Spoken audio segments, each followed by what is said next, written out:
Nous sommes de retour sur le plateau de TV Finance pour cette édition du 16 mars 2023. Merci beaucoup si vous nous rejoignez à l'instant. Juste avant de retrouver Antoine Fraisse-Soulier et ses Market Movers, on va faire un détour par la Bourse de Paris. La Bourse de Paris qui freine sa tendance haussière de l'ouverture puisque désormais l'indice phare parisien prend 1,18% à 6 966 points. Et dans cet environnement de marché turbulent, quelles sont les valeurs qu'il faut avoir ou non en son portefeuille? Pour répondre à cette question, je suis en duplex avec Antoine Fraisse-Soulier. Bonjour Antoine.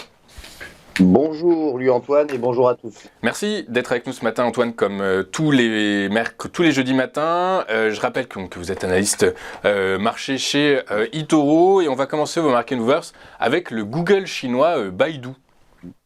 Oui, effectivement, Baidu qui hier a dévoilé le concurrent, censé être le concurrent de ChatGPT, son chatbot qui s'appelle donc Ernie Bot. Voilà, c'était très attendu par la communauté financière, aussi par tous ceux qui sont intéressés bien évidemment à cet événement. Et effectivement, le PDG de Baidu a déclaré que c'était l'aboutissement d'années de travail acharné pour l'entreprise dans le domaine de l'intelligence artificielle. Vous savez que la popularité de ChatGPT a déclenché une course effrénée parmi les géants de la tech chinoise pour développer son rival. Alors, ce qu'on peut dire, c'est que la présentation de Ernie Bot a vraiment déçu, puisque déjà d'une part, aucune date de lancement n'a été annoncée par le patron du groupe. Ensuite, le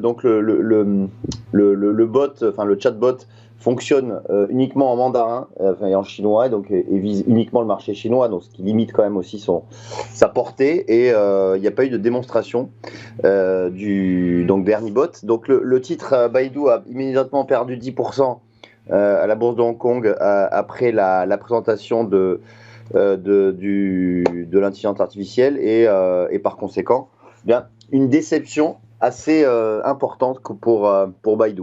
Déception importante pour Baidu. Du coup, les investisseurs vont-ils quitter le navire et auquel cas le cours irait chercher quelle zone de support selon vous? Oui, alors on peut dire que déjà certains investisseurs ont quitté le navire puisque le titre avait perdu 10% en séance.